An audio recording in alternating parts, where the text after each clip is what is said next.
This is the Troll Patrol. Live. With Justin. FREAKIN.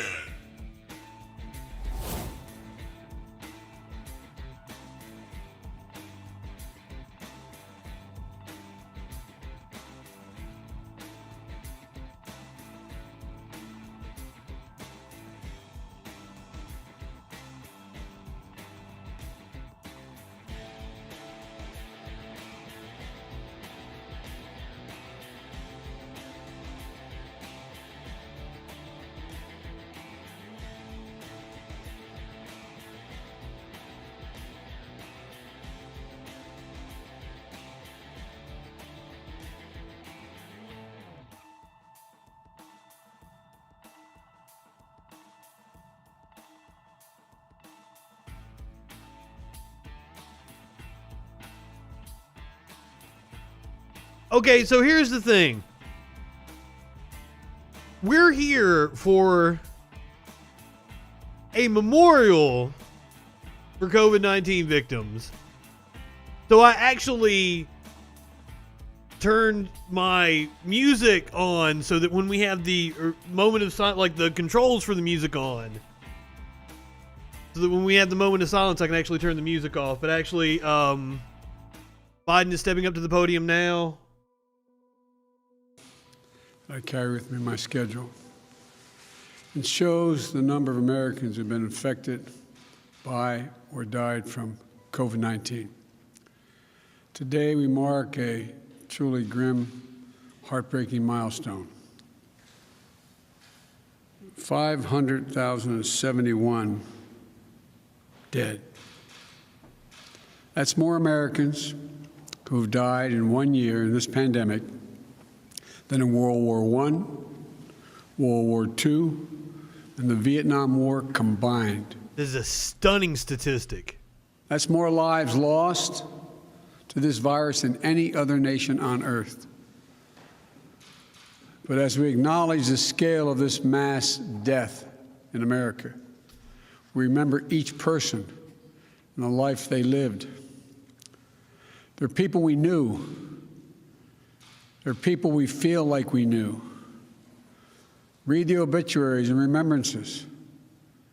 The son who called his mom every night just to check in. The father's daughter who lit up his world.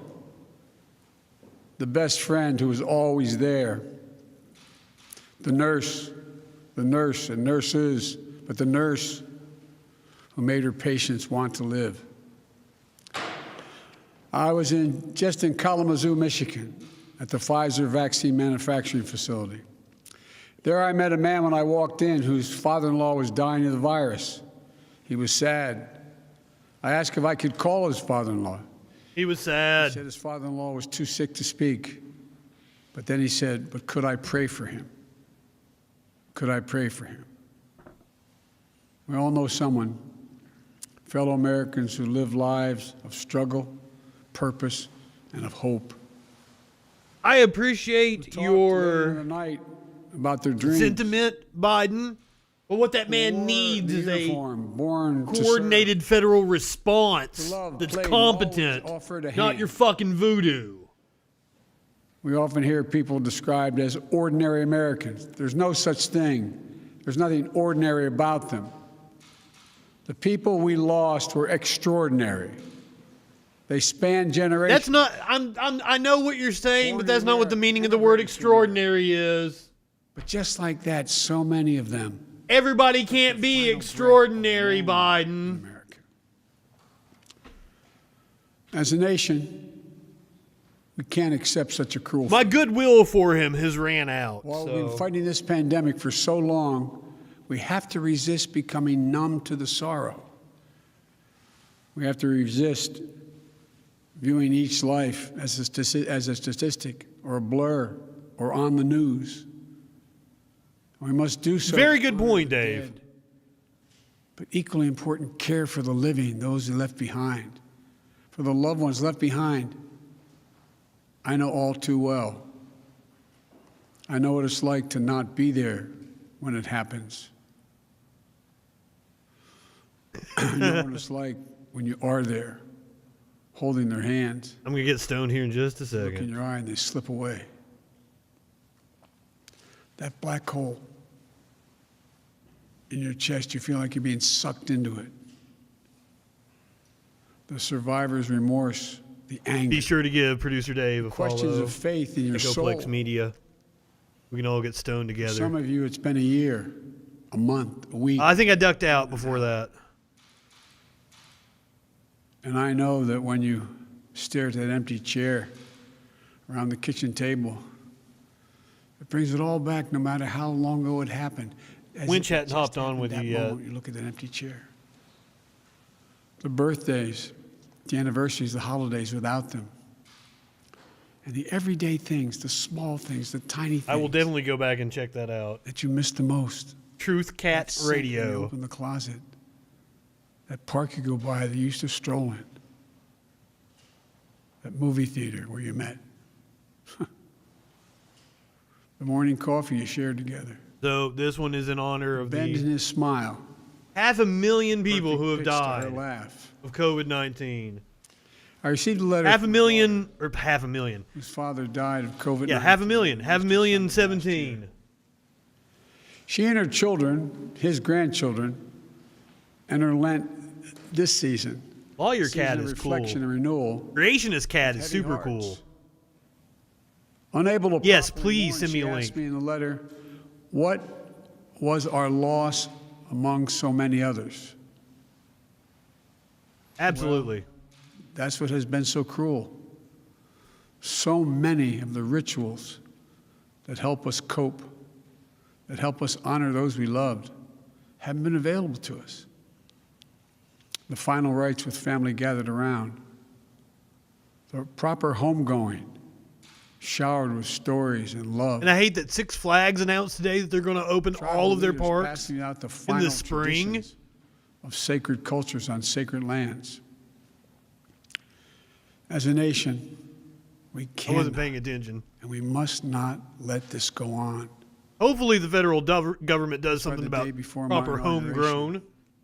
At the COVID-19 memorial, We decriminalize it at the very least on the federal National level. Mall, I said, to heal, we must remember. I know it's hard. I promise you, I know it's hard. I remember. But that's how you heal. You have to remember. I mean, he does know about It's loss. important to do that as a nation. For those who have lost loved ones, this is what I know. They're never truly gone. They'll always be part of your heart. I know this as well, and it seems unbelievable, but I promise you, the day will come when the memory of the loved one you lost will bring a smile to your lips before a tear to your eye. It will come, I promise you. My prayer for you, though, is that day will come sooner rather than later. And that's when you know you're going to be okay. You're going to be okay. And for me, the way through sorrow and grief is to find purpose. I don't know how many. You know, I was just thinking about that. Like, I was thinking, like, is he or she? if this was Bernie, the nation probably wouldn't be as I know, receptive that's how I to it feel. because he's going to be more about facts and find telling what purpose. needs to be done. And Biden is more about platitudes and providing that comforting More than the voice. country And that, we like, love. maybe Biden is what So the country needed at the moment. I ask all Americans to remember. I mean, I would say that we need radical policies those who are left behind. before we need As remember, platitudes and we all pleasantries, but I also ask us to act. To remain we're also vigilant, walking a tightrope right now with to stay the partisan socially divisions. distant, to mask up, get vaccinated when But it's it doesn't matter. It doesn't matter what he does. We This must is- end the politics. This guy is further right than most of the people that are Community criticizing him on has Facebook. cost too many lives already. But yet they think he's some radical liberal. So I don't know. Dying from the virus. It's our fellow Americans. It's our neighbors, our friends, our mothers, our fathers, our sons, our daughters. But you've got to admit he's a comforting voice. We have to fight this together as one people, as the United States of America. I can understand We're gonna that. beat this virus, I promise you. The only way to spare Get more back pain, to more lives, level the only or way. homeostasis or however you want to. These millstones Describe no it. longer mark our national mourning. These milestones, I should say, no longer mark our national mourning. Let It this should not mark be our a national story of how far we shame. fell. It's a shame that climb this back has up. happened. We A can do this. disgrace. For in this year of profound loss, we've seen profound courage from all of you on the front lines. I know the stress, the trauma, the grief you carry, but you give us hope. You keep us going. You remind us that we do take care of our own, that we leave nobody behind. And while we've been humbled, I'm never so given up. exhausted watching those Our videos, though, America. Whitney. we can Like and will I've do just this. seen so many of them, and it doesn't seem like Just a the few people minutes. that need to see them aren't watching Jill and them. Kamala and Doug will hold a moment of silence here in the White House, the people's house, your house. We ask you to join us. I'm just stunned. Stunned. Remember, I so we was can wrong heal. about all my predictions about COVID and the way we would handle it And the work through ahead. the fall. to show that there is light in the Just dark. because I underestimated our This ability to nation just will be able to smile look again. mass death in the face nation and just will know sunny not days fucking care. This nation will know joy again. And as we do, we'll remember each person we've lost, the lives they lived, the loved ones they left behind. We will get through this, I promise you. But my heart aches for you, those of you who are going through it right now. May God bless you all, particularly those who've lost someone. God bless you.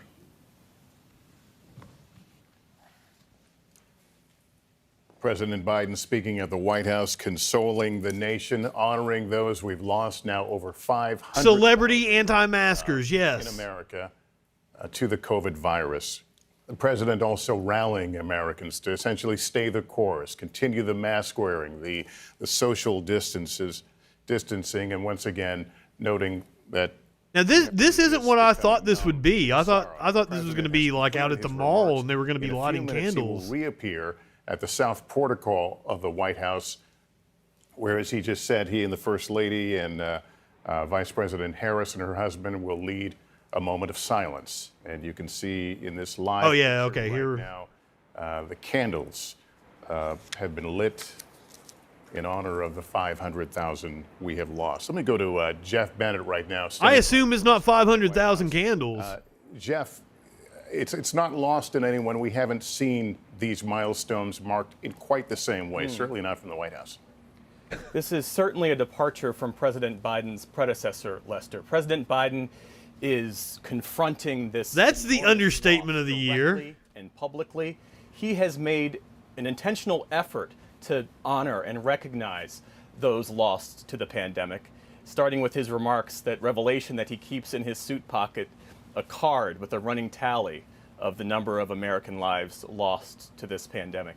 The candles you see there around the South Portico, a White House aide tells me that this event, in many ways, is parallel to what we saw on the eve of Joe Biden's inauguration. You remember his first stop in Washington was to the Lincoln Memorial. And at the Lincoln Memorial reflecting pool, it was bathed in golden light. And the president at the time said that this light in the darkness can serve as a reminder of all the lives that we lost. And now on this evening, I more than watched a video by 100,000 Johnny lives Harris. lost since then. Whitney, you would compared probably to now. really enjoy it. You'll see He used an to echo make of that videos as it for was put to Vox. me by one White House official. And so It was the about president's like, aides, his and it was supporters from say that he has the end of the sort summer, deep beginning and of abiding fall, empathy born and it was from his comparing the own numbers from life other of countries to our personal numbers. loss and tragedy. And so when he speaks And about he in many ways, the many laid sort of out specific and personal exactly ways that he did in what his remarks, how the loss the of George W. Bush administration. Apparently, Bush read this book specific while he was American camping that he knows that pain in well. like 2005, and it freaked him out. It was about the 1918 pandemic. personal And then he courage goes back to the White House rallied the and entire assembles this team steel our spines and puts together the whole playbook. And then Obama comes in and expands it. So, like, they knew everything that they needed to do in case of a pandemic. And the very, very first thing that the Bush administration even said was like, messaging has to be consistent, factual. You have to get it out in front of the people as soon as possible, constantly be talking to them. And like mask, testing. And Trump wiped his ass with it. Dismantled it. Because that's what the Harris video says, is like, we were the country most prepared to handle this because before Trump, we taught other countries how to handle it. We taught other countries how to do this shit. And John, we'll pause and listen. Yes, the whole new info thing, it was all in that playbook. And it brought, like, reading the things that the Bush administration, and like, that's giving Bush credit, and then the Obama administration put in there, like, it was exactly what was needed. So, living through what we went through, it's just like a fucking stroke of lightning. Holy shit. And to think this information publicly available, anybody can know this, Trump still almost got elected. And it wasn't 8 million votes. It was like 75,000, 80,000. It was a swing of that few of votes in 3 states, and Trump would have been president. So Biden could have won by 6 fucking million votes. 6.5 million votes, and still lost the presidency. That we don't realize how fucking close we came. Yes, the country as a whole deserved that kick in the ass, but the poor people out on the streets, the people most affected by the policy, aren't the ones that deserved it. And the people that deserved it aren't the ones that got it. And that's the fucking injustice.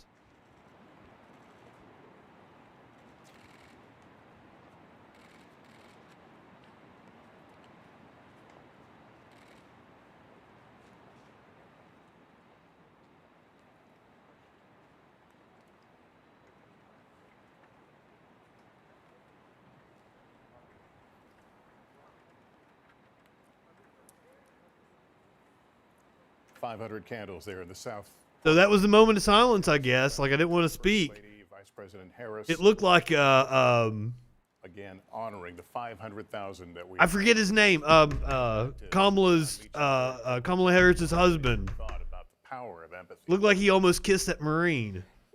Presidents are leaders of people, and we want to know that the humanity, the grace. He didn't. Whose eyes did he open though? Is also the humanity and grace that is in. I couldn't tell. In whose hands all of our fates now rest, and I think the president showed that anew this.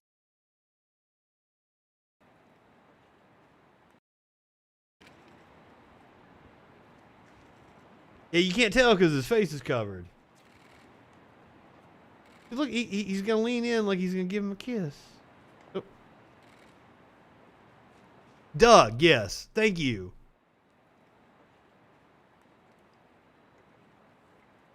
Who said I was hating? Maybe I was jealous. Maybe I was jealous that Doug Harris wasn't giving me a kiss. 500 candles there in the South portico of the White House. The president and first. He probably was saying some sort of like gratitude to him. Again, honoring the 500,000 that we have lost to this virus. Let me go back. The first gentleman and vice president. I didn't use the vice president's title. And that's especially important, her being the first female vice president. I do properly title her every time. Especially with so many like shitheads trying to demean her.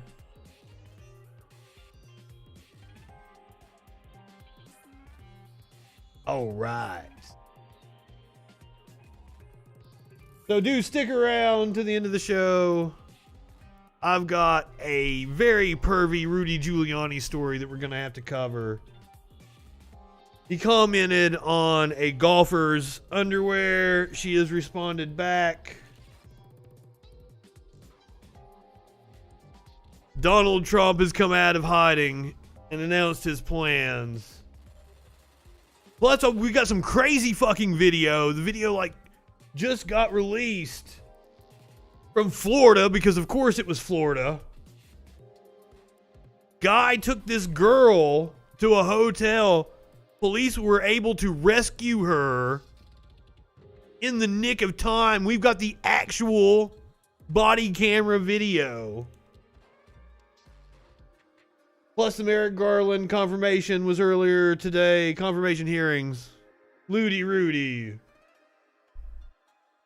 The Florida Agricultural Commissioner responded to Governor Ron DeSantis' order to fly flags at half-staff for Rush Limbaugh. Plus so much more on the Troll Patrol Live. We're going to start off Dr. Fauci. Appreciate is that the vaccines that we are currently distributing now, the Moderna and the Pfizer vaccines, work very well against the UK variant, the 117. So the better we do at getting vaccine into people's arms as quickly, as fast as we can, as possible, that will be another important tool against preventing this additional spike that we want to make sure does not happen with the UK variant. Well, let's talk a little bit more about we're looking at another you've seen from Israel and Canada event suggests that even one shot of the Pfizer vaccine can provide 85 to 90% protection. And the UK is delaying some of its second doses up to 12 weeks. Can you explain to Americans why the U.S. isn't adjusting its strategy when millions of them who want a vaccine, number one, can't get one? Well, Dana, it's a good question, but the answer is that we want to do things based on the science. First of all, there are two scenarios. The one you're talking about, I didn't know this thing about the UK just doing one dose and having a good degree of protection versus what they're doing in the UK. So let me very briefly explain both. The Pfizer situation, where they gave a vaccine and after a period of time, at 15 to 28 days, they had good protection. What we don't know, and this is the risky business about it, we don't know how durable that effect is going to be. We know for sure that when you give a prime with the Pfizer, followed by a boost 21 days later, that you get a 94 to 95% efficacy. And the difference between the level of antibodies after one dose versus two doses is about 10-fold higher. And that is really important, because when you have that high a degree comparable to the single dose alone, that's the cushion that you would like to have when you get a variant that isn't as well protected against by the antibodies induced by the vaccine. But you have makes perfect sense to be able to prevent at least severe disease.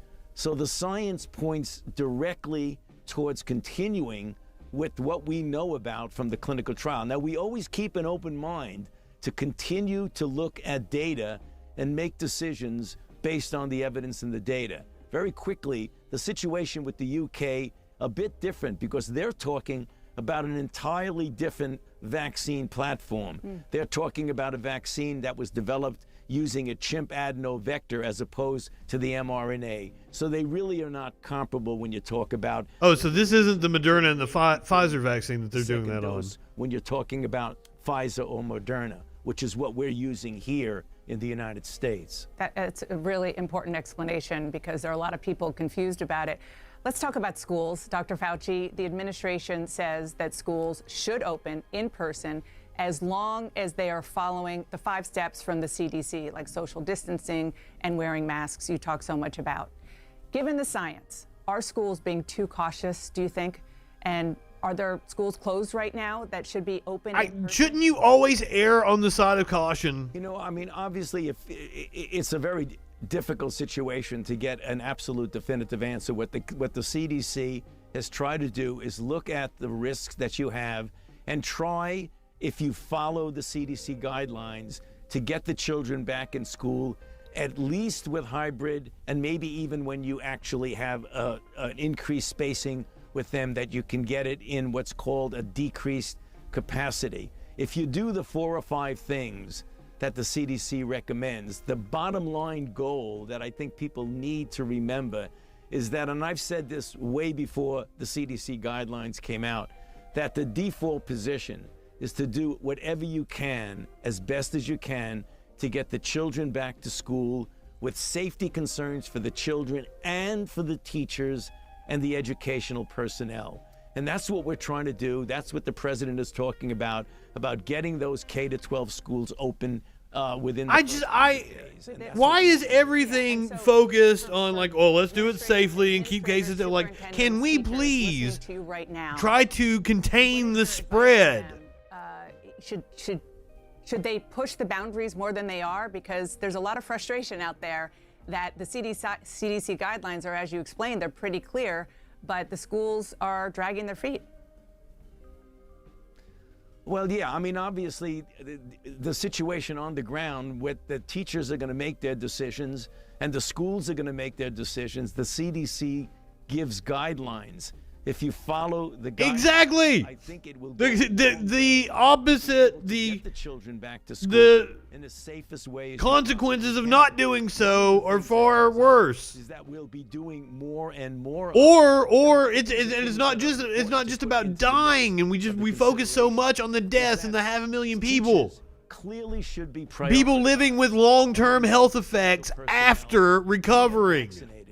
I don't believe that it should be a sine qua non that if they're not vaccinated, they should not go. Weird shit. We should prioritize them that they don't even understand yet. Can.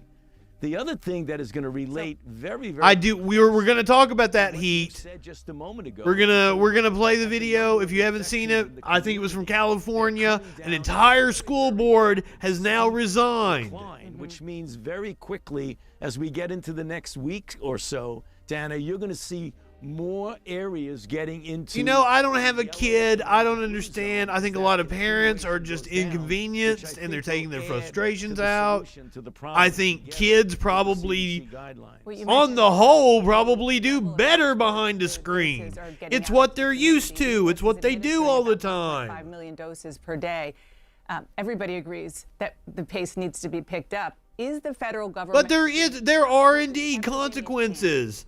And how many doses per day would you like to be administering? I wanted to get to the masks in 2022, but like this is boring the shit at me. But like there are consequences. The mental health, depression, not being around your social groups and everything, totally understandable. Special needs kids should be in school. Like we should have a limited schooling and people that really do need the help. But you have to do it in a way in which you limit the amount of crossover between people that don't normally interact. You got to keep people in social circles. And you try not to interact with anybody outside of your little circle. Exactly, if we didn't put so much pressure on parents to work. And like, we should look at it as an opportunity. Let kids be kids for a little bit. Let them fucking have a little freedom. Let them play. I think we put too much schooling on them. I think they start too early in the day. I think there's too much fucking homework.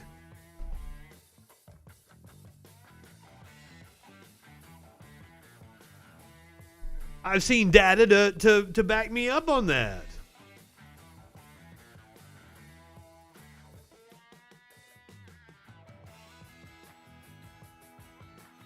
And on like social development, you need to be around people. We're social creatures.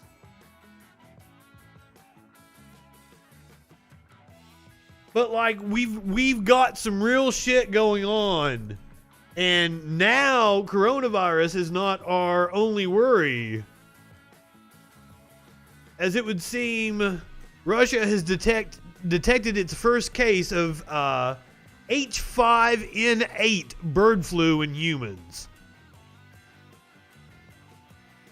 So we've got a few different threats brewing in a couple different places.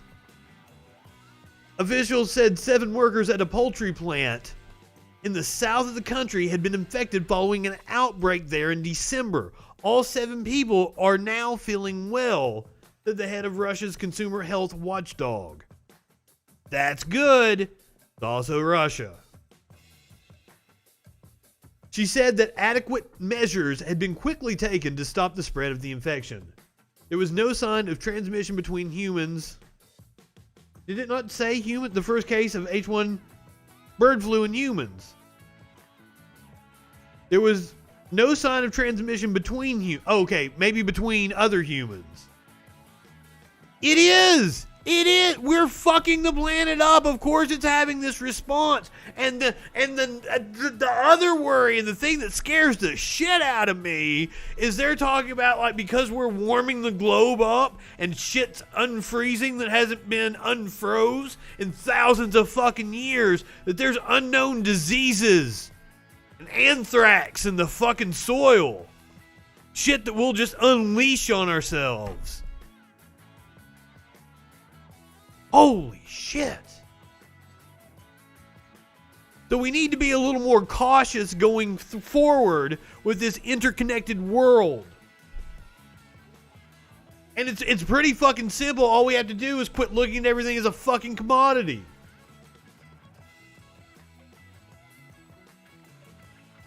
But yeah, there was no sign of transmission between humans, adding that the case had been reported to the World Health Organization. She said Russian scientists could now start working on developing test systems. And I will tell you another virus we are still infected with. His name is Donald Trump. Signals he will run for president again in 2024. And that he's still in charge.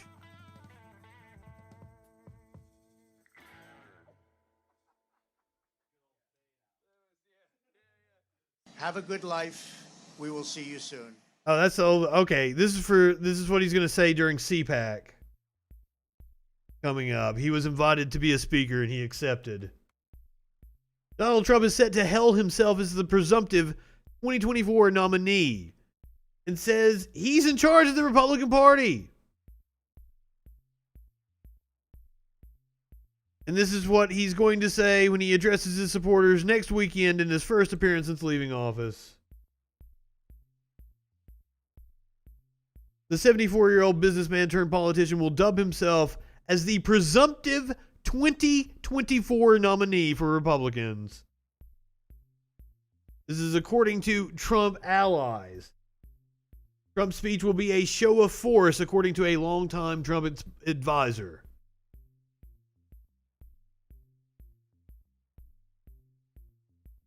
So, get ready. Donald Trump is gearing up for his comeback tour, which starts next week. However, it may be a very short-lived romp for Mr. Trump. The Supreme Court has allowed the release of his tax returns to New York prosecutors. The documents will be subject to grand jury secrecy rules that restrict their public release. The ruling is a bitter loss for Trump, even if the tax records are shielded from public disclosure. He consistently argued that the subpoena issued by Manhattan District Attorney Cyrus Vance was overbroad and issued in bad faith. It means that the grand jury investigation into alleged hush money payments, now this will be the Stormy Daniels. I assume they'll get leaked, but not until after they wrap up the investigation. Whatever happens will happen, and then they will be leaked. So, this is the Stormy Daniels, Michael Cohen, hush money, all that shit. Cohen has already been interviewed. This shit is moving fast. Monday's ruling was issued without comment or noted dissent. Which means none of the judges, none of the 3 Supreme Court judges that Trump appointed gave a shit to say anything about it. Donald Trump Jr., though, had a lot to say about it. You can't harass a sitting president. Oh, but now that he's out, I mean, I guess you can harass him all you want. But again, if they can do this to Donald Trump, who can't they do it to? Who won't they do it to? This doesn't reek of the American justice system. This sounds like China. Cocaine! You persecute your enemies. And even if you have nothing, guess what? You can get them to spend millions and millions of dollars defending themselves, and you face no consequence when you're wrong. Even if nothing happens, even if they don't get what they're obviously looking for, they get the win because they get you to spend millions of dollars defending their nonsense. Trump is going to be bankrupt. You can't harass a sitting president. So look forward to that. And it will be a slow bleed. So I'm kind of gonna enjoy that. Maybe Trump kills himself. Maybe he just but Junior was trending over the weekend for his defense of Ted Cruz. A little bit. I see the news going out there right now. They're trying to, cancel him. He took a family vacation. Now, so obnoxious. Sometimes, the optics of that right now isn't ideal. But in the grand scheme of things, he's a senator. He doesn't manage crises in states. That's a governor's job. He's a federal employee. They mostly vote on things. So, By the way, he said that they needed to be pointing the finger at the Democratic governor of Texas. Don Jr. did. The governor of Texas is a Republican. Don Jr. tweeted that out because he has no fucking clue what he's talking about. And that is an amazing screenshot. Hold on, I gotta capture this for the thumbnail for this video. Thank you. I'm not going to jump on this bandwagon of trying to cancel the guy for taking his kids on a vacation. Again, maybe it's not the ideal time. Quite certainly it's not, but give me a break. Of course it's not. Spending more time focusing on this than they are, governors just flagrantly disregarding their executive orders, shutting down states, etc. Shows you how ridiculous things are. We got to talk Ted Cruz a little bit. I see the news. Oh my God. He's not going to go anywhere. He's polling at 6% in the Republican Party or 5% or something like that. I do not want to have to deal with Senator Donald Trump Jr. Oh my God. Ted Cruz, of course, still suffering from the fallout of his bad decisions. Had a mariachi band playing in front of his house. He couldn't be in Cancun. They brought Cancun to him.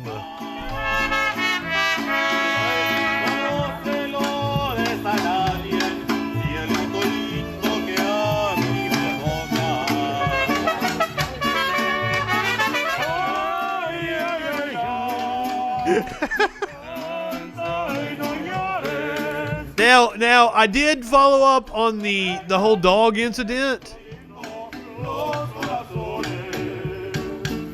No, they brought Cancun to him. I followed up on the dog. Apparently, he left his security guard watching the puppy. So at least the puppy wasn't all alone.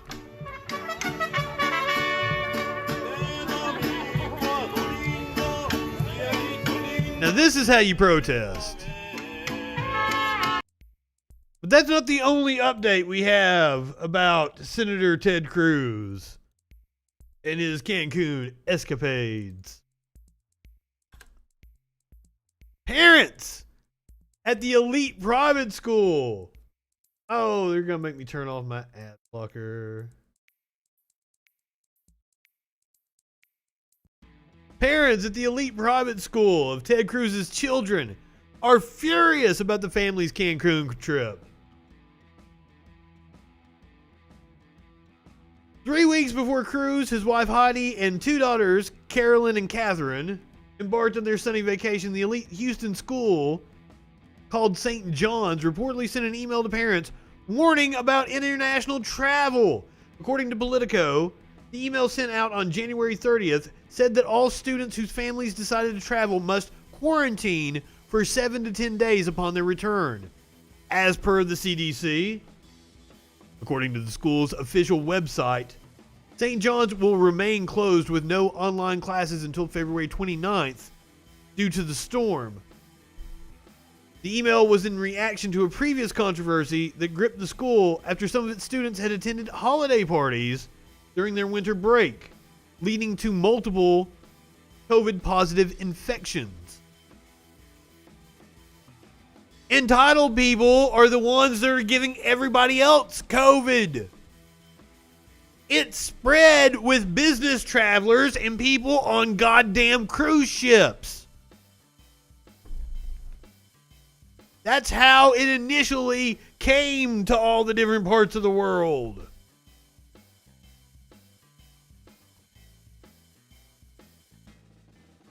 Go to Cancun, then come home and party. Now, some of St. John's parents are demanding that the school enforce the same quarantine rules, which will keep Cruz's children aged 10 and 12 out of class for several days. At the end of the day, he's taking this heat for using his children as an excuse for taking a vacation. And that's a mistake, said Laura Hollingsworth, a parent of 3 kids attending the school. From a parent standpoint, all I'm asking is the school follow the CDC guidelines. I need to say I have no reason to believe they won't. You've got someone out here saying, I did this to be a good dad. No one is trying to dispute that. I am. I don't think he did it for that reason. He did it because he wanted to take his sorry ass to fucking Cancun. Because the Senate was on recess this week. The question is, are you fully aware of the consequences of what you did? Does it make you a bad parent? No. Does it make you a bad senator? She says maybe. I say yes. Another parent at the school said, it's enraging to see this politician go out of the country like this, and there's a concern that he would be putting the school at risk if he was trying to sneak out.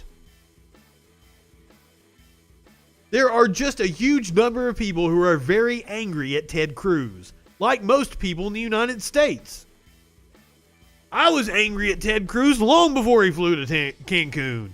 Cancun, honest to God, is probably the least offensive thing Ted Cruz has ever done. I feel sorry for the people of Cancun.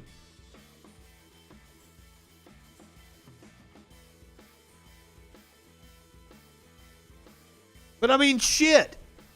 When Republicans do their job, they're shit at it. So maybe he was doing the fucking country a favor by taking his ass to Cancun. Because you can see a Republican senator do his job in this clip. Josh Hawley questioning Merrick Garland last year, the city of St. Louis, in his confirmation hearing homicide rate is at its for highest Attorney level General. since 1970.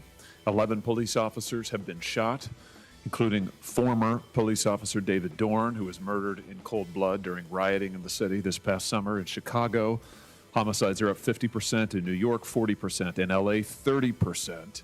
Clearly, our criminal justice system is under renewed and fairly extreme strain. Can you tell me, if you are confirmed as Attorney General, what's the first thing you'll do to confront this growing crisis? I'm sorry, at the end, did you ask me what I would do or will I? What will you do? I assume you'll do something. What will you do? Yeah. So, look, I am obviously, I've read the statistics myself, and I know that there's Oh, wow. He looks really old. I have not seen him since he was Obama's nominee. U.S. Attorney, the number of murders in the district, I joined at a time when the number of murders in the District of Columbia were more than twice the number of murders that they are now. I spent much of... That was just 2016, wasn't it? Like the beginning of 2016 The man, like, fucking the Trump administration aged Merrick Garland. Holy fuck. We all lived 2 decades in the last 5 years. Shit. My early career on this problem of violent crime, searching for the best possible ways to suppress it, going after violent repeaters being one of the best ways, going after violent gangs that supported violent action being another important way, putting resources. I'm okay with Merrick Garland, but I was kind of hoping for Doug Jones. And therefore, only having been an observer of this from the outside, I don't Doug know. Jones was my senator, and he did a really fucking good job, and he got the shaft by stupid-ass voters, and I thought he deserved to be Attorney General, and he would have made a damn fine Attorney General. During the time. And not that I don't think that Merrick Garland is going to make a damn fine Attorney General.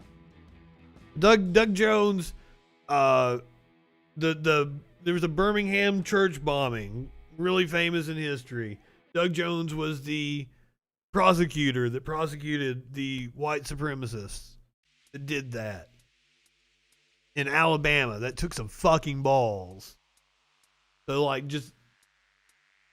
And he was a really good he was as good a fucking senator as you could expect from a red state like Alabama. So I really thought that he should, but like there's this thing about loyalty with the Biden orbit.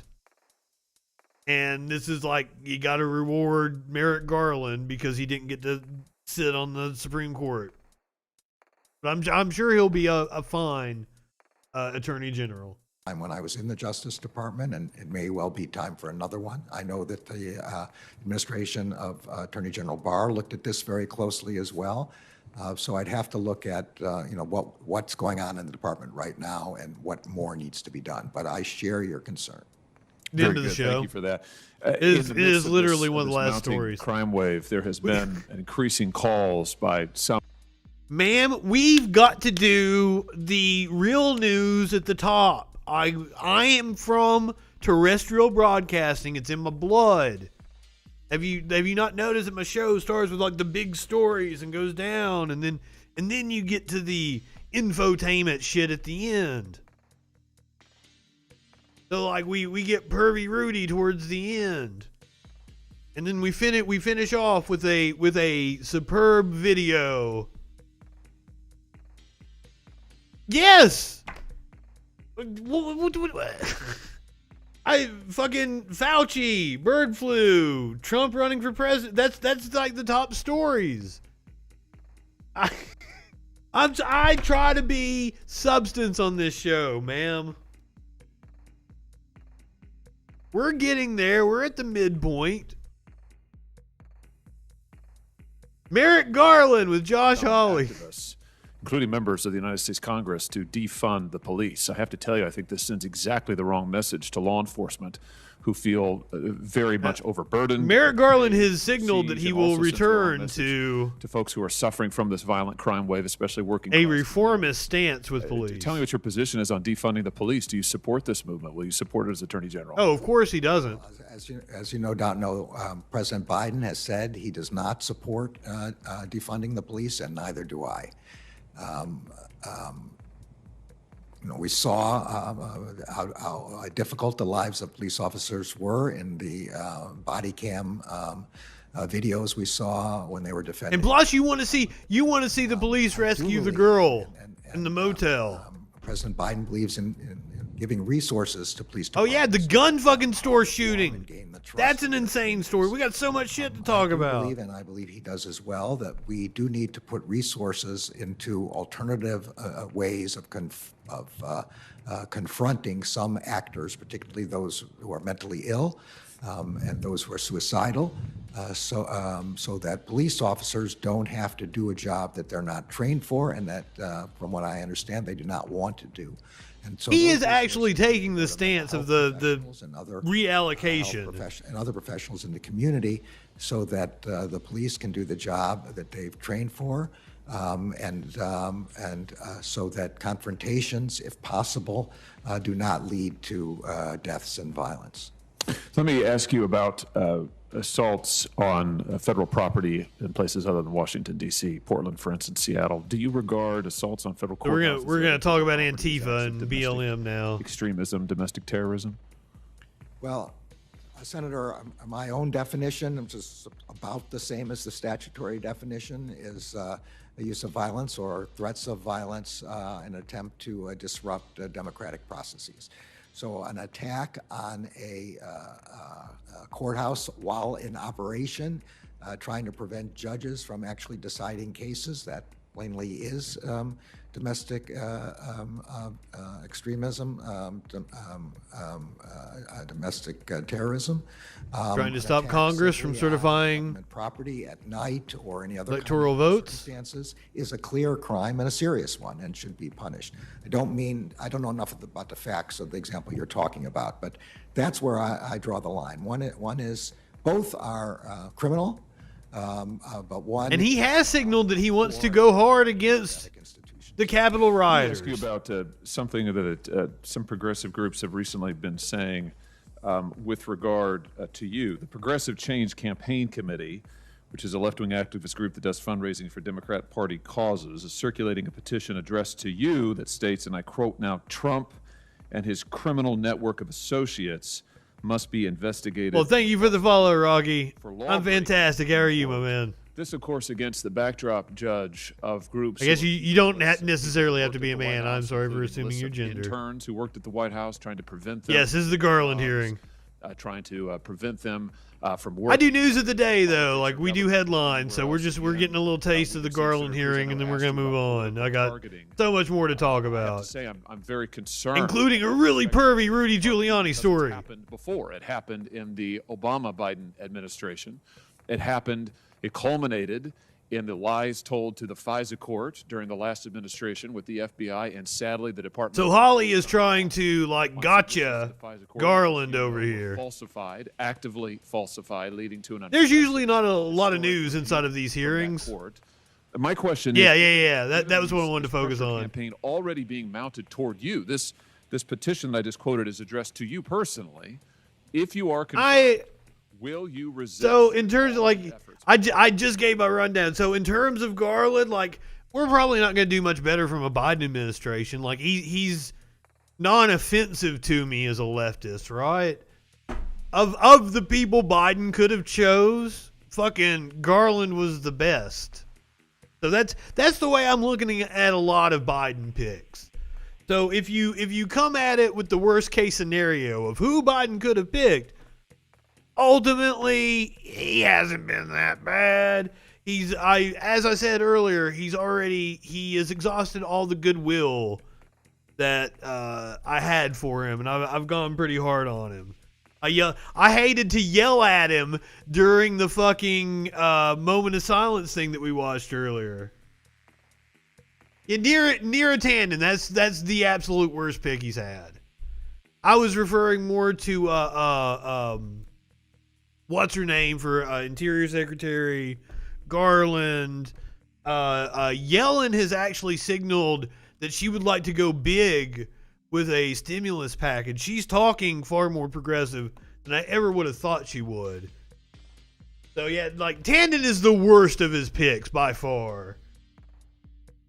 And you can't look at Tanden and kind of think like, man, you wanted to kind of stick it at Bernie with that, didn't you? Asshole. But, like, it's Biden, so ugh. All right, so this is a weird story. I just saw the headline. I've not read it yet, so. Oathkeeper claims she met with Secret Service before the Capitol riot. Oh, fuck. Don't even get me started about Joe Manchin. Primary Joe Manchin in West Virginia. There are a few different Democratic politicians in West Virginia through the teacher strike and shit that stood up and had some balls. Somebody primary Joe Manchin. I've got some friends in West Virginia. We'll see if we can make that happen. I don't know when he's up for re-election, though. I feel like it's a while. I feel like he just won, if not this past cycle, the cycle before. A leader of the far-right Oath Keepers, charged in the deadly U.S. riots, said she was in Washington on January 6th to provide security for legislators and met with Secret Service agents. Jessica Watkins, 38, is one of 9 associates of the anti-government group charged with conspiring to storm the Capitol to prevent Congress from certifying President Joe Biden's election victory.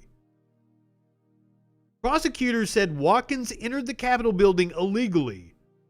According to a defense petition filed on Saturday, Ms. Watkins did not engage in any violence or force at the Capitol grounds or in the Capitol.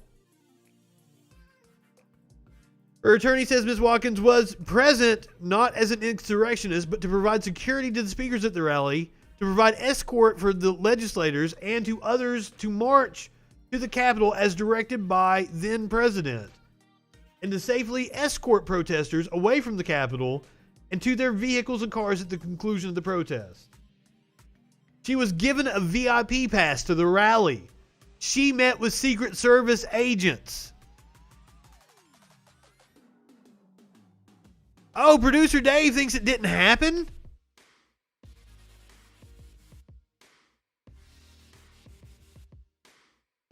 Up in 2024. Fuck yeah, we're going to get on that. We are going to organize against Manchin.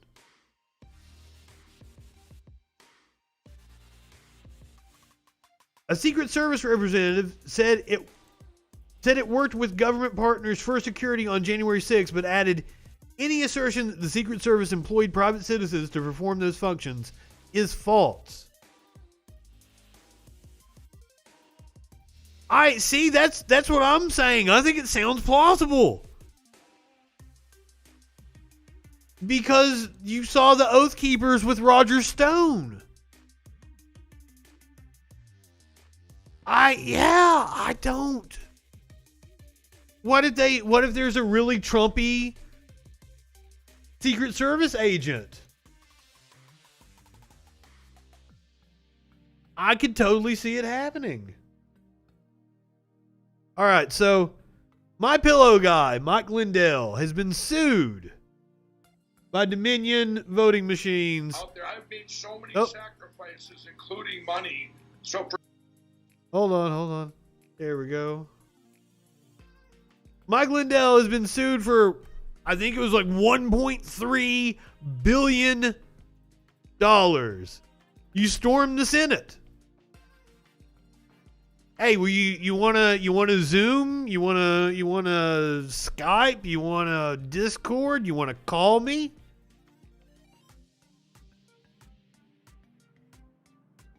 Your pillow choice. Well, I would love to talk to you. I promise I won't be too hard on you. Will you call in? Will you Discord in? I would love to talk to somebody who's actually been inside the Senate. I mean, I'm not paying you. Like, the fee is like, I mean, I'll let you promote whatever the fuck you want to promote.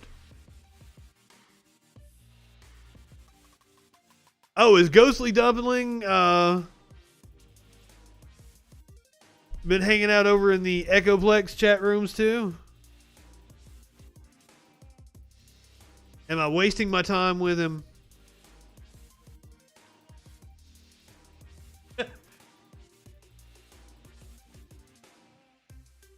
I'm one of your people. I'm wearing your shirt right now.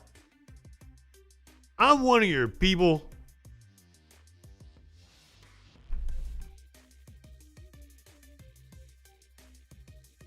I just, if you really were one of the people that stormed the Capitol and you would like to talk to me, I would relish the opportunity.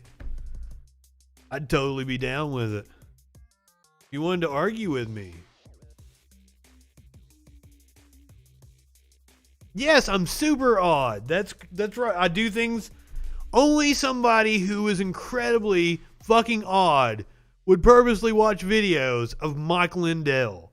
But Mike Lindell was sued for $1.3 billion by Dominion Voting Systems And apparently, he's happy about it. I've made so many sacrifices, including money. So for Dominion to say that, I mean, my recovery network has suffered, my reputation has suffered. They've attacked everything you can. And then this is what they got.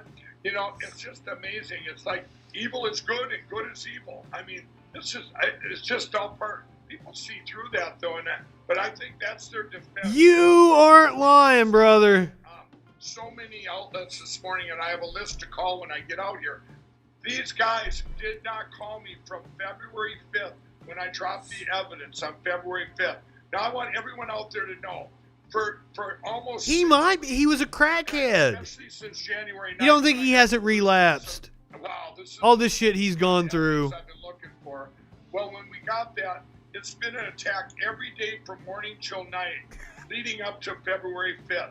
They would call me up. Use promo code TROLL to receive 75% off your MyPillow order. Dominion fraud, machine fraud, smart He will be biting his pillow.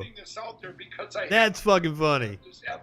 They mock me on late night talk show hosts. Jimmy Kimmel mocked me Saturday night. They mock you on Twitch and YouTube? Outlets from the New York Times on down. They print stuff that I'm just a fraud, a fake, a phony. And then I said, you guys just wait till February 5th. I'll show you. I'll put my money where my mouth is. February 5th, it comes out. This absolute proof. Which, by the way, oh, the fucking video. His election fraud movie. I didn't know what he was talking about on the 5th. This morning, you guys don't call, you don't write. So I have been pushing Dominion. I've had left-wing media. Left-wing media, the Daily Beast. I said, when you go tell them. Yeah, that's what he's talking about. His little election movie. Let's get Dominion. I'm pretty sure Echoplex watched it. Don't file a lawsuit against them. So I wanted to so bad. Dave, what was your assessment of the Mike Lindell movie? Come on, maybe they'll sue you. And I said, so I antagonized. Come on, sue. I think it's like 3 hours long too. They did. It's a beautiful day here for America. I want everybody to know that. This is a great day because the truth's going to come out. I don't care how long it takes and how much money it costs me. Are you saying, hang on. You're saying it's a great day because now you're going to Steve Bannon, another just upstanding citizen. Will apply and you'll be able to make your case. They'll be able to make their case that you're a fraud, you're a scam, you did this to basically suck in a bunch of rubes to buy your overpriced pillows, right? And Giza sheets. Did Steve Bannon just fucking call him out? Like by like kind of playing devil's advocate and saying, well, this is the attack they're going to come at you with. But that's really what Steve Bannon thinks of him, isn't it? Are you saying, hang on. You're saying it's a great day because now you're going to go into a federal court system where rules of evidence will apply and you'll be able to make your case. They'll be able to make their case that you're a fraud, you're a scam, you did this to basically suck in a bunch of rubes to buy your overpriced pillows, right? And Giza sheets. He did. Fucking Bannon's not a fucking dumb guy. Bannon is not dumb at all, and he totally just torched him. That was amazing. I love it. And Lindell doesn't even know because Lindell truly is stupid. Holy shit.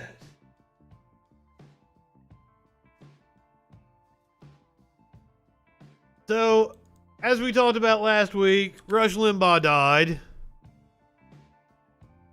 Thank fucking God. The agricultural commissioner orders her offices to defy any order to lower flags for Limbaugh. Finally, Ron DeSantis down in Florida might actually be facing some backlash. I don't know why I feel bad for laughing. When it comes to these people, they put themselves in that position. Like when it's a normal person, when it's like our class, Like, I don't laugh at their misfortune. Like, I felt sorry for Gorilla Glue Girl.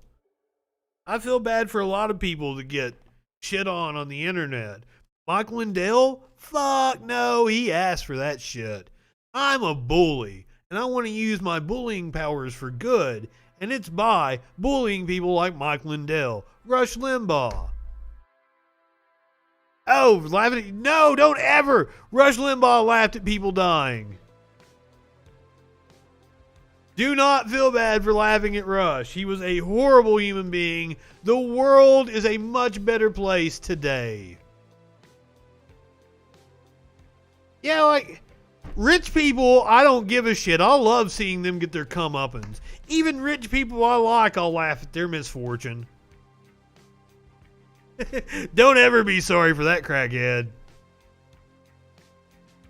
Florida's agricultural commissioner is challenging Governor Ron DeSantis' plans to honor conservative radio host Rush Limbaugh. Following Limbaugh's death from lung cancer last week, the Republican governor told a crowd of West Palm Beach supporters that he would celebrate Limbaugh's legacy by ordering state flags to fly at half-staff.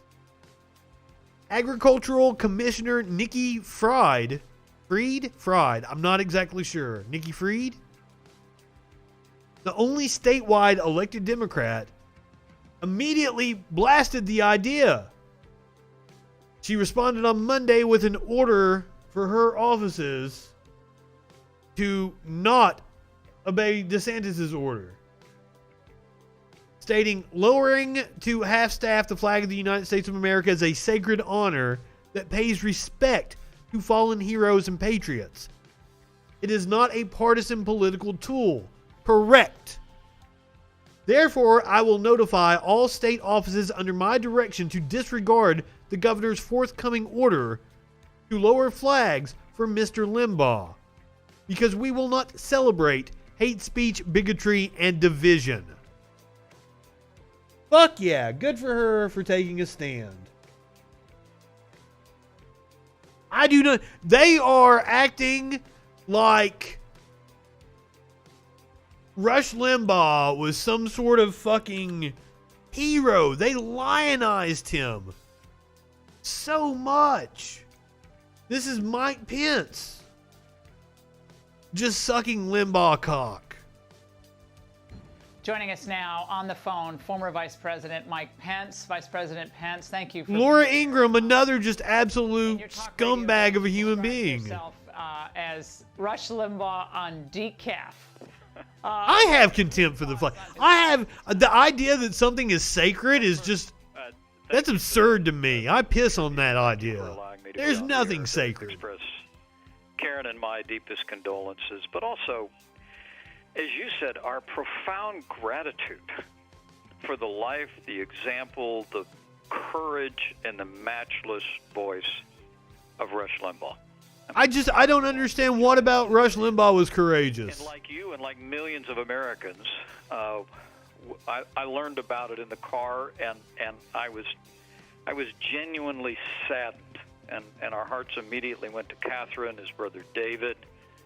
Now, as a broadcaster myself, I do have some sympathy for Mike Pence because I'm sure, like, he looked up to Rush Limbaugh because Mike Pence is a broadcaster. Who, like us, just grew accustomed to that, everyday noon Eastern breath of common sense, exactly, fresh air every day, and common sense. Conservatives proud, like you said, in some of the dark. He said fresh air.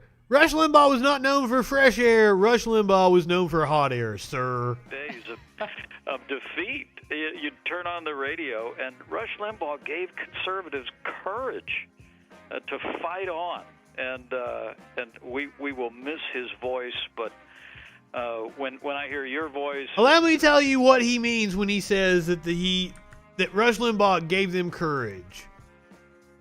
Rush Limbaugh told them the things, gave them the arguments that they needed to be able to go out and own the libtards.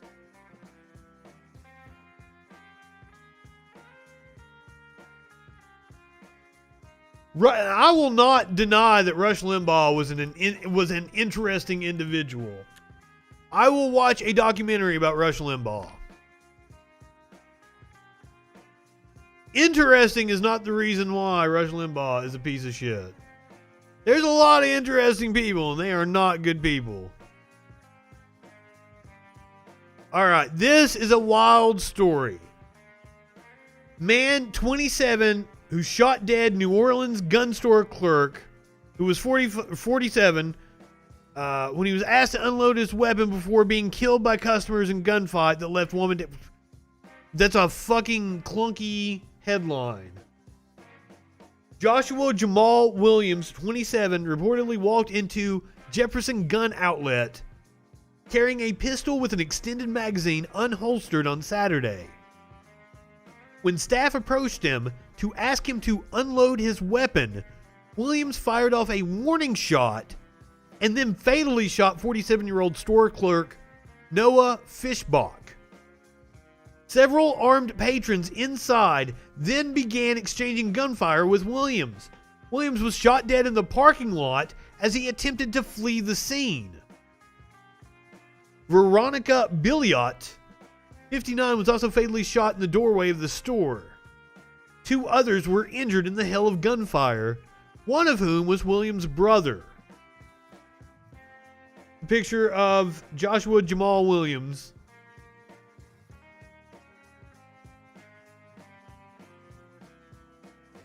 Several armed patrons inside the gun outlet began exchanging gunfire. Williams and a woman, 59-year-old, were fatally hit during the melee. I just repeated everything we'd already read in the bullet points.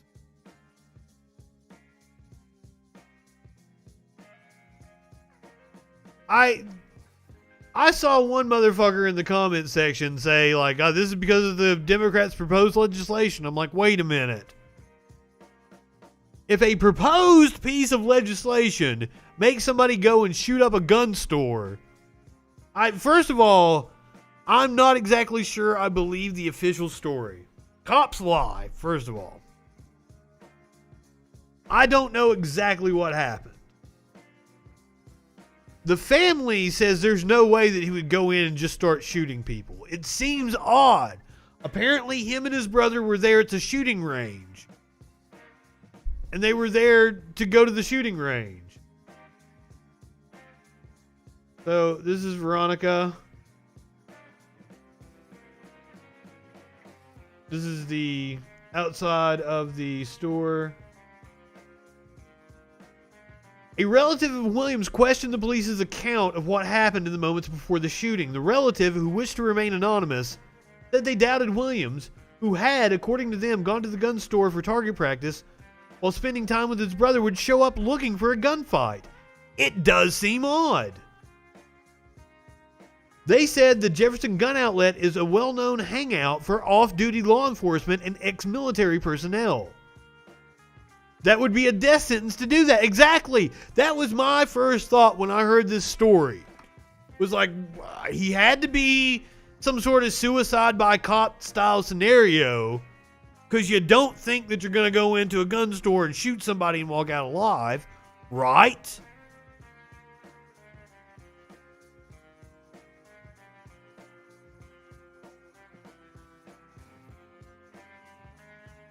A woman who identified herself as Williams' mother similarly wrote on Facebook, "My son did not go into the gun range shooting. Joshua was fired at by employees of the gun range and other folks in the gun range. He was murdered."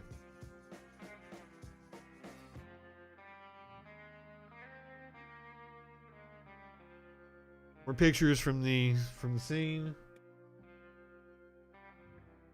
Fishbach had been identified as a married father, with his social media profile describing him as a special effects technician and an armorer for film and television productions. Wow.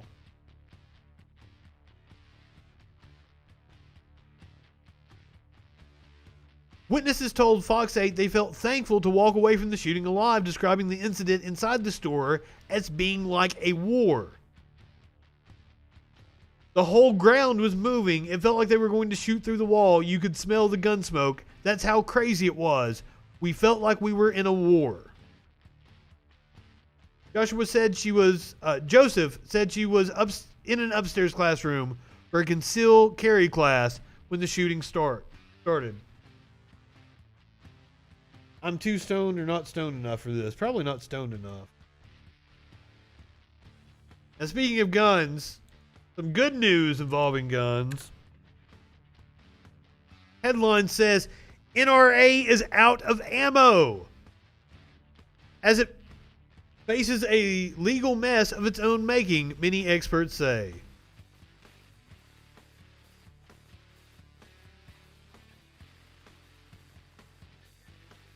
I think I got an airplane passing over me. It was very loud. Unfortunately, you're probably correct.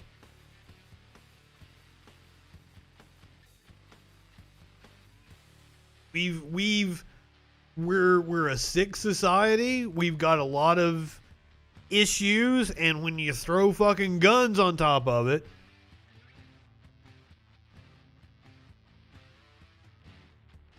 I'd shoot somebody over my cat. So don't even get me started on that. I'm kind of cat crazy.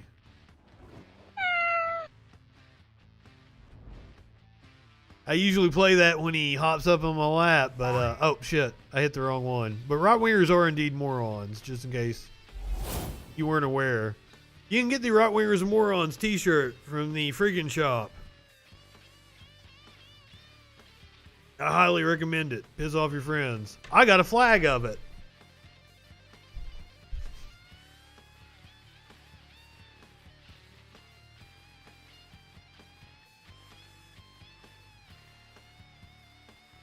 I asked somebody one time if they wanted to know the origin of right-wingers or morons. I'm sure they do. Spreadshirt is a above the board company. All right, this is wild fucking video.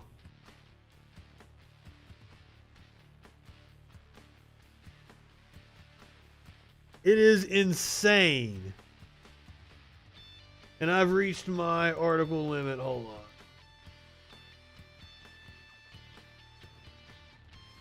Damn paywall. Florida deputy rescues 13-year-old girl from motel with 22-year-old man she met online. Basically, I'm missing a juvenile left school, and so this was just like 3 days ago. A guy here. I'm kind of wanting to get an idea of who he is, and around what time am I going to look for? I'm looking at today. From school gets out around 3:15ish, so I'm thinking 3 to 3:30. I mean, is that like a super recent picture though? She says she looks pretty much like this. It looks pretty close to her. All right, let's see if she's. I can see. Hold on, let me. If there's any other angles of her, then we get a better. Oh, Valens. Hello. Hey, so my name is Deputy James. I'm wondering if a juvenile and another person checked in here earlier today. Have you seen that? Her? No, she would have been here with an unknown, probably male. Because this is him searching different hotels. Hi, how are you? I'm looking for... Oh man, those things, they will crack a fucking skull. Looks like he ran away from home today. I got a little mini one. It's awesome. Information she may have checked in. Those big ass ones, they are tough. This is what she looks like. Any check-ins today? Only one check-in before I came in. I'm investigating a runaway juvenile that supposedly checked into a local hotel today with an adult, most likely. I don't know what he looks like or anything. This is what she looks like. All right, someone checked in earlier. when I wasn't here, so let me check out. Oh, perfect. Okay. Oh, it was the seediest motel. Why didn't you go to the seedy one first? Yeah. Well, she's only 13, so I don't know the person she's with. So it would have been whoever she's with. Yeah, she doesn't even have an ID. She's, again, only 13. You know who is she an older person, or you have no idea? The person she's Sorry with? for that audio No spike there. Well, check out this person that checked in today.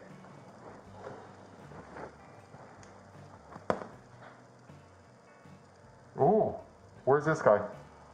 I think this is him. They said his name started with a T, possibly Tyler. Front office, anybody inside? We need to come in for a second.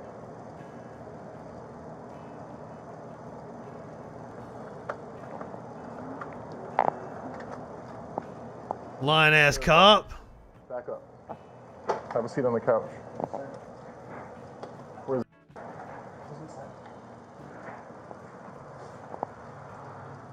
What's up, sweetheart? Sheriff's office. Get Pappy up here. Go in the bedroom and wait for me for a second. How old are you? 5. How old are you?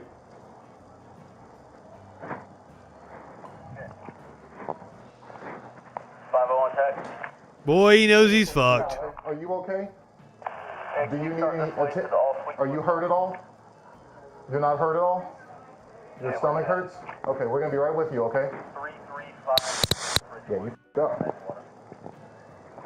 How old are you? The cop just told him he fucked up. Your stomach hurts? Okay, we're gonna be right with you, okay? 335. Yeah, you f***ed up. Yeah, they bleeped it. He's like, you fucked up. He certainly did. If I ask you that question again, I'm gonna lose my mind. How old are you? Oh, you f***ed up. Yeah, you f***ed up real good. Yes, I am. I found him. Oh, good work, officer.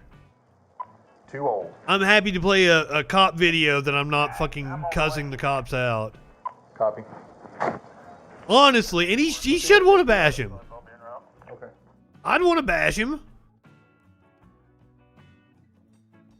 Fucking perv. That's not the only perv we have tonight. Stay tuned for the Rudy Giuliani video. Unfortunately, we do have to talk about shitty ass cops now.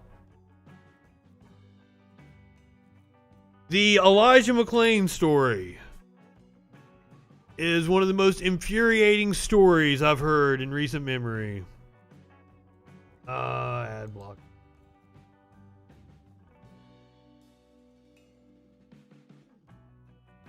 He was a 23-year-old black man. He died when he was confronted by police in Aurora, Colorado on August 24th, 2019. He was walking home from like a convenience store. I was wanting to say he had like Skittles and Mountain Dew, but that might have been like Skittles was Trayvon Martin. Might get it here in the story. Like he was just getting like a snack or something, and police confronted him for no fucking reason. They said they got a report of a suspicious person, whatever the fuck that means. There was an independent investigation. That investigation has concluded. Colorado police and paramedics who stopped Elijah McClain made a series of crucial errors that ended in the young man's 2019 death. That's the findings of an independent probe revealed on Monday. Aurora police had no justification to stop or use force to detain McClain. That is correct! And responding paramedics sedated him with ketamine without conducting anything more than a brief visual observation. Now, I feel sorry for the paramedics because I think Vice did a piece on this, and a lot of times the paramedics are commanded by the officers to shoot somebody up with drugs. And we've all seen the way the fucking cops act. They're very intimidating. McClain was stopped on August 24th, 2019 in Aurora by officers answering a call reporting a suspicious person in the area. The initial stop of McClain was questionable as none of the officers articulated a crime that they thought Mr. McClain had committed, or was committing, or was about to commit. this decision had ramifications for the rest of the encounter. A chokehold was used during the confrontation, and he was injected with ketamine, with authorities believing he was in a state of excited delirium and posing a threat to officers, instead of just being an autistic kid that was scared to fucking death that you were gonna kill him, and you did. Absolutely, they shouldn't be involved in any of this. Suspicious person walking down the road is not something the police respond to or should respond to. It's bullshit.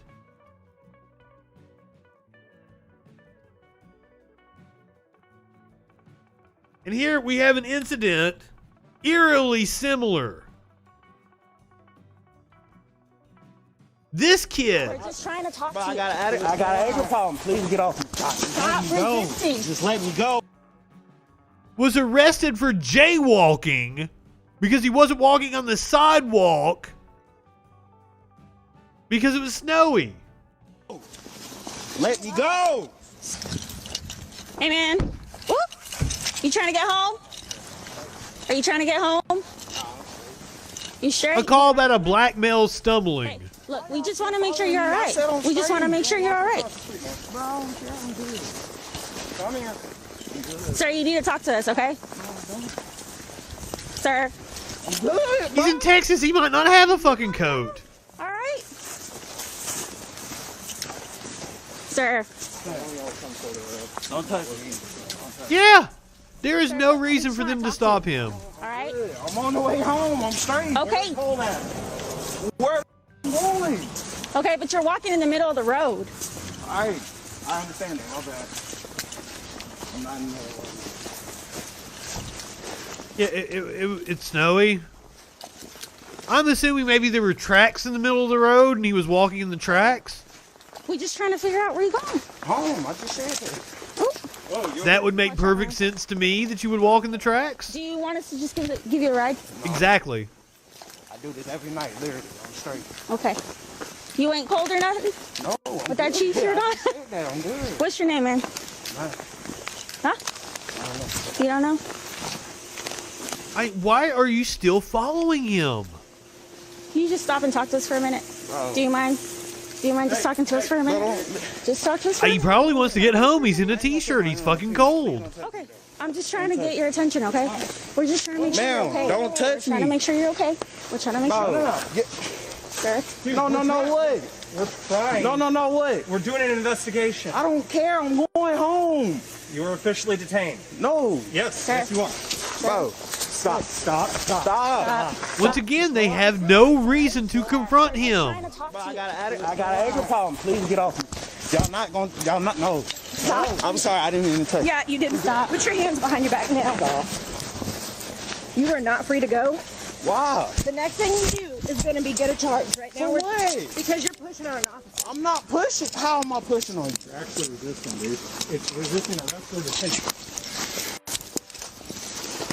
Give us the channel. Please just let me go. No. My house is literally right there. He just told A high school senior walking home after work. Please just let me go. Wow, you're really making this worse right now. We're trying Honestly. to do that. Okay, he's about to We honestly If I was black, I wouldn't want to. I don't want to interact with law enforcement now, and I'm white. It's a safety hazard, and you're not supposed to be in the road. All right. You think they don't look at my Fu Manchu, my long hair, and think fucking hippies got drugs on them? I mean, most of the time they're right. Still. Why didn't you just say that? Now look at where we are. I hope he sues. I hope the family sues. That's all you were doing. Yeah. God damn. All right. You can put on the back seat. Because, they violated his rights. He didn't owe them anything. And, he was respectful at first. Wasn't like he was mouthing off to him or anything. Cops on a power trip, always. This is another one, another fucking shit, this stupid ass country that I live in here. Malcolm X family demands reopening of murder investigation. That's what I'm saying. A suspicious person walking should never be something police investigate. It's bullshit. The daughters of assassinated U.S. black civil rights leader Malcolm X have requested that the murder investigation be reopened in light of new evidence. They cite a deathbed letter from a man who was a policeman at the time of the 1965 killing, alleging New York police and the FBI conspired in the murder. Now, I saw this story, I think it was BBC or The Sun or something like that. They said shocking. I'm like, whoever wrote that headline has no idea about the United States if they find that shocking.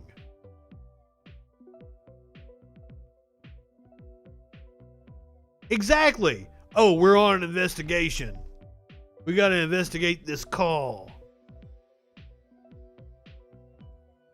Raymond Wood wrote his responsibility was to ensure Malcolm X's security team were arrested days before he was shot dead in Manhattan. 3 men were convicted of the murder. The men, all members of the Nation of Islam political and religious movement, were each sentenced to life in prison. That sounds like the perfect setup. We get to kill Malcolm X, and we get to put these 3 fucking Nation of Islam motherfuckers in jail for it. That's 4 birds with 1 stone. The FBI was probably giddy as shit. One of them has since died, while the other 2 have been paroled. By the time he was gunned down, Malcolm X, who was at one time seen as a public face of the Nation of Islam, but then left the movement, had moderated his militant message of black separatism. However, he remained a passionate advocate of black unity, self-respect, and self-reliance. In 2020, the Manhattan District Attorney launched a review of the convictions after meeting representatives of the Innocence Project, who do fantastic work. Yeah, the BBC is incredibly... First of all, I enjoy their comedy programs. A lot of their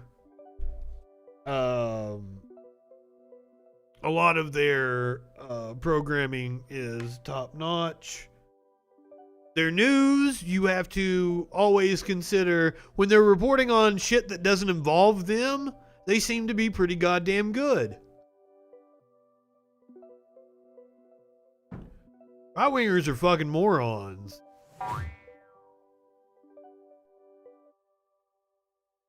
Absolute dumbest fucks walking the face of the earth. Alright, so in California, an entire school board has had to resign after trash-talking parents in a hot mic moment. Yes. I saw the fake snow video just before, like I'd already finished the show for the day, but I bookmarked it for tomorrow. We're gonna watch videos. Apparently, the QAnon folks are trying to prove that snow is a liberal conspiracy, and they're making videos of themselves melting the snow. Or showing the snow doesn't... Something to that. I don't even fucking know. It makes no sense whatsoever. But we're going to watch the videos tomorrow and laugh at the dumb fucks. Because right-wingers are morons. Oh, it's not a QAnon thing. It's the chemtrails.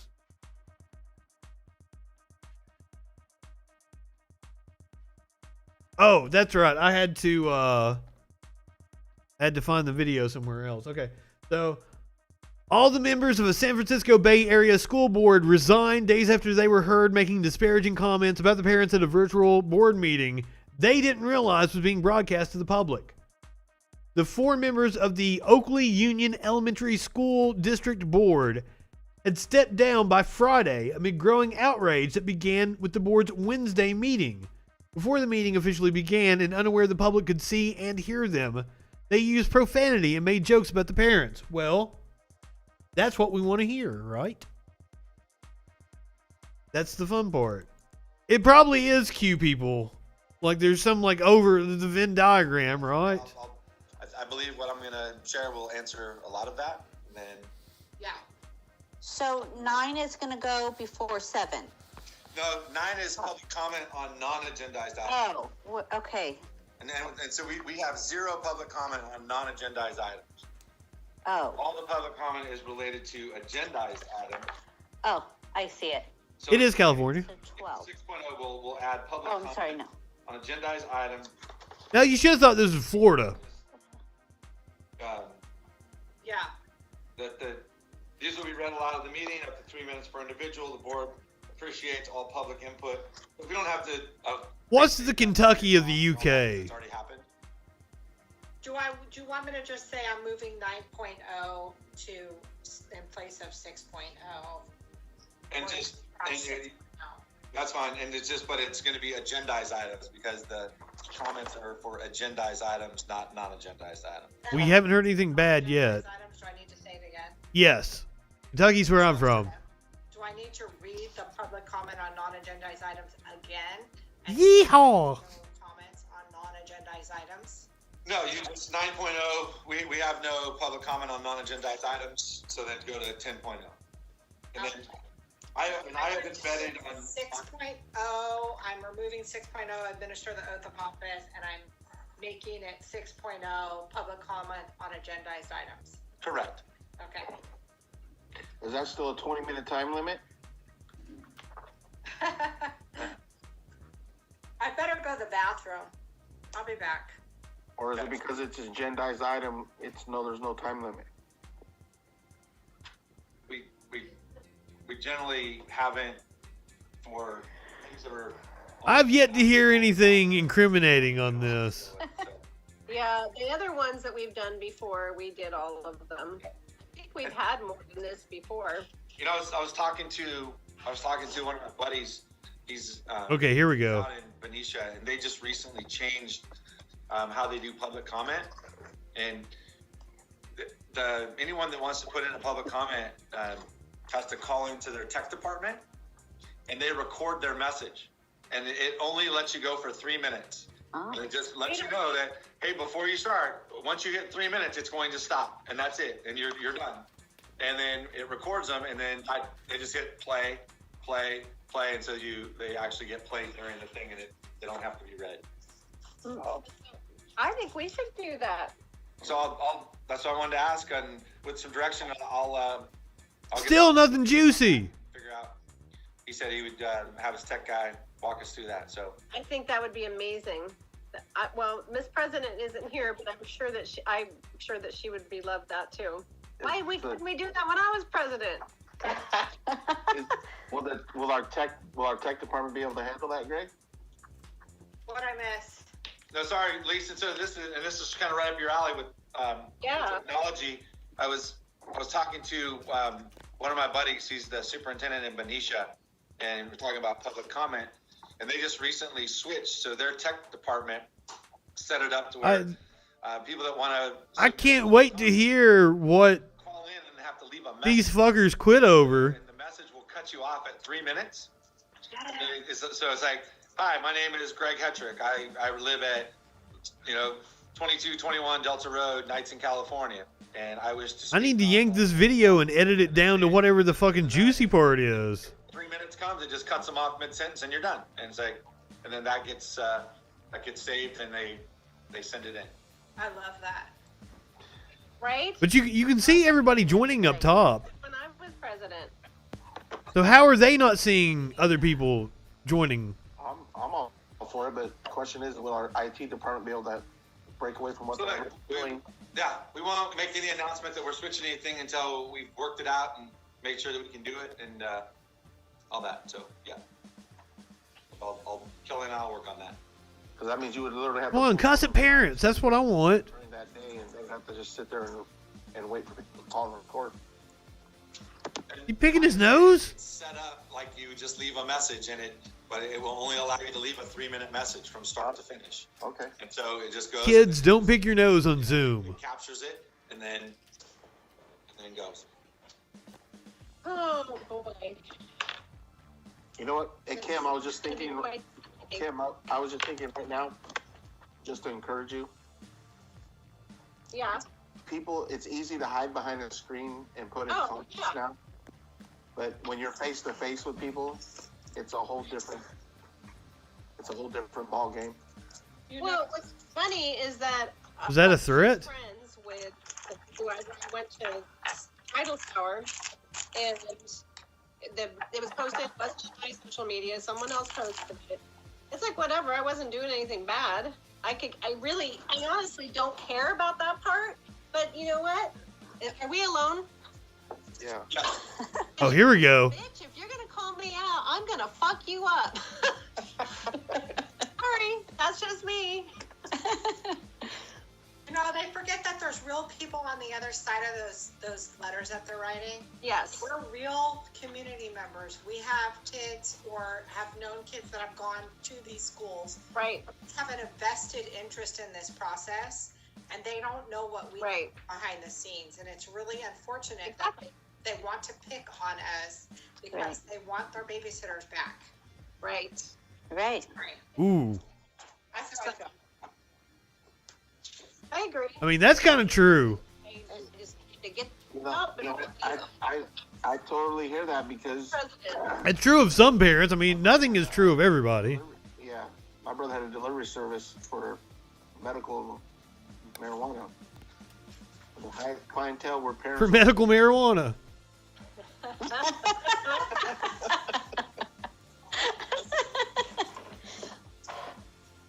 That's awesome. So when you got your kids at home, no more Friday, no more smoke dog.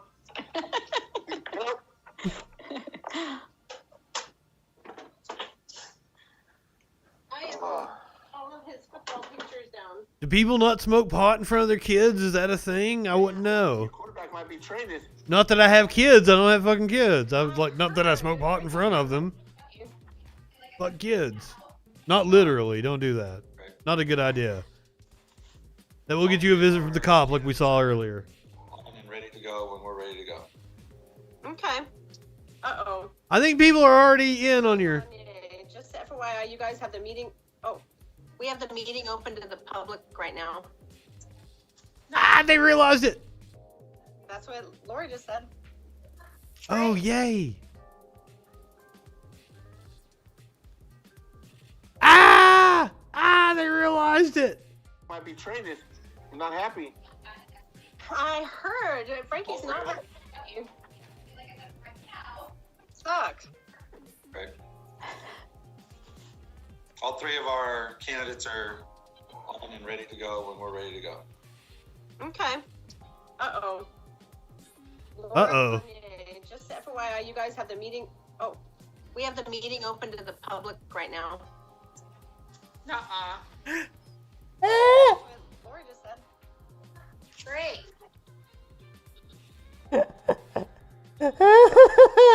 Because it was so innocuous for the longest time. They were just doing the stupidest shit.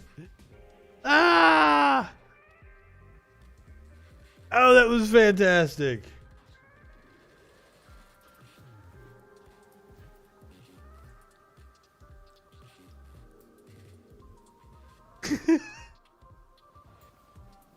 I don't know that I feel sorry for any of those people.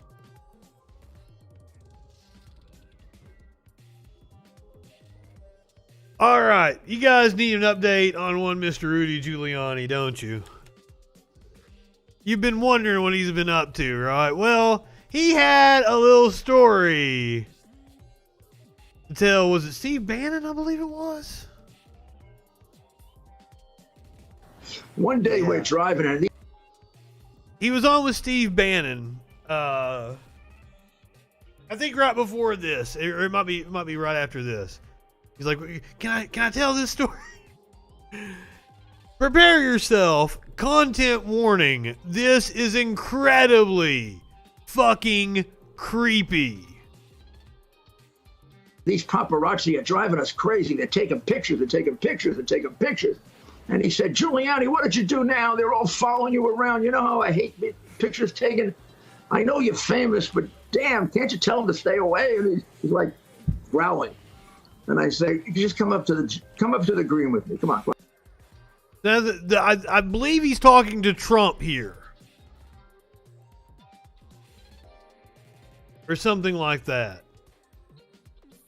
This was before Trump ran for president. So on the green, I might be getting this wrong. She's getting ready to putt. Now, Michelle Wee is gorgeous. She's 6 feet. And she has a strange putting stance. She bends all the way over, and her panties show. And the press was going crazy. They were following her all around because they were trying to take pictures of her panties. I said, Roger, it's not me, it's not you, it's her panties. Bannon's. Is that okay? Oh, it's Roger Ailes. Not Trump. It was Roger Ailes. Maybe it was Roger Stone, but I think it was Roger Ailes. Bannon's face is cracking me up. I don't know who this dude is over here, but like he is just, oh shit. I can't believe this is gonna go viral and I'm on this. Okay to tell that joke? I'm not sure. Kid, we already did the serious. We've done like an hour and a half of serious news. We're laughing at dumb fucks now. Why does it matter? Do you think we're stupid? You think we're fools? Yes, I think he's stupid. I think he's a fool. I think Steve Bannon is a smart man, and he knew immediately that this was fucked up. And his face, going back to about right here, is fantastic. Come up to the green with me. Come on. So on the green is Michelle Wee, and she's getting ready to putt. Now, Michelle Wee is gorgeous. She's 6 feet, and she has a strange putting stance. She bends all the way over. And look at that face! Panties show. And the press was going crazy. They were following her all. You can hear Bannon go. I said, Roger, it's not me, it's not you, it's her panties. Right. Is that okay to tell that joke? I'm not sure. We already told it, so I don't know.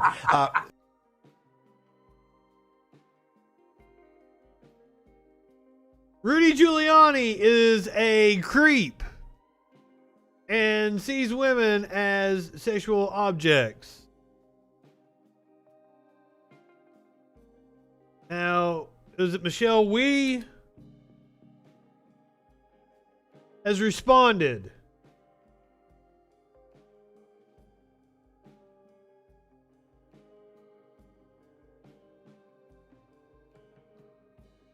So we'll see her statement here. It's unsettling to hear of this highly inappropriate story shared on a podcast by a public figure referencing my panties whilst playing in a charity pro-am. What this person should have remembered from that day was the fact that I shot 64 and beat every male golfer in the field, leading our team to victory. I shudder thinking that he was smiling to my face and complimenting me on my game while objectifying me and referencing my panties behind my back all day. What should be discussed is the elite skill level that women play at, not what we wear or look like. My putting stance 6 years ago was designed to improve my putting stats. She ended up winning the US Open that year. Not as an invitation to look up my skirt. Nike makes skirts with shorts built in underneath for this exact reason, so that women can feel confident and comfortable playing a game that we love. And don't have to worry about fucking pervy ass idiots like Rudy Giuliani.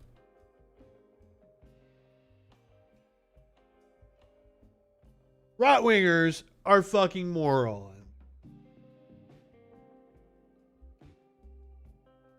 All right, to finish up the night, awesome video released from NASA showing the Perseverance rover We are starting from to its set up onboard the camera maneuver where the spacecraft will landing jettison on the Mars. entry balance masses in preparation for parachute deploy and to roll over to give the radar a better look at the ground. Applicant indicates chute deploy. The navigation has confirmed that the parachute has deployed and we are seeing significant deceleration in the velocity. Our current velocity is 440 meters per second at an altitude of about 12 kilometers from the surface of Mars. Heat shield set. Perseverance is now slowed to subsonic speeds and the heat shield has been separated. This allows both the radar and the cameras to get their first look at the surface. Current velocity is 145 meters per second at an altitude of about 9.5 kilometers above the surface.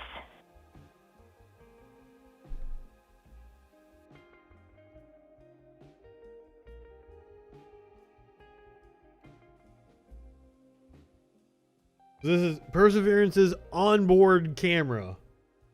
Nav filter converge. Velocity solution 3.3 meters per second.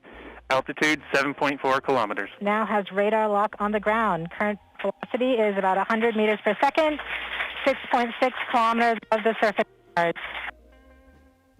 Now, I'm sure this took a couple of days to get back to Earth, descend on the just parachute. because of the amount of time it would take to transfer the The data. initialization of terrain relative navigation and subsequently the priming of the landing engines. Our current velocity is about 90 meters per second at an altitude of 4.2 kilometers. LVS valid. We have confirmation that the lander vision system has produced a valid solution and part of terrain relative navigation. Priming.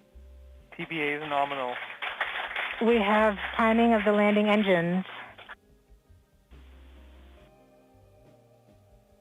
This was a mission to inspect what was once a lake. 83 meters per second at about 2.6 kilometers from the surface of Mars.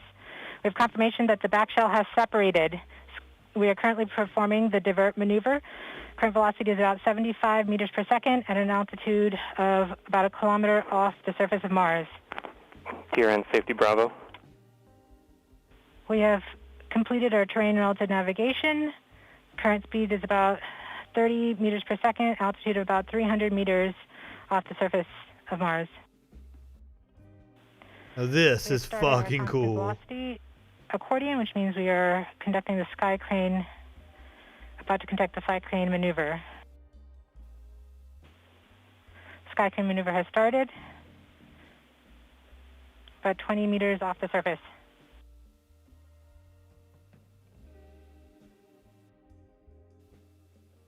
We're getting signals from The sky crane. Tango Delta. Touchdown confirmed. Perseverance safely on the surface of Mars, ready to begin seeking the signs of past life. Fuck yeah, that was cool. Alright, that is going to do it for me. At the time I normally start my show. We'll be back at a normal time tomorrow night. Go ahead, light one up, tip one back. It's alright to have a little fun before you hit the sack. I'm Justin Freakin. We will see you tomorrow night on the Troll Patrol. Live.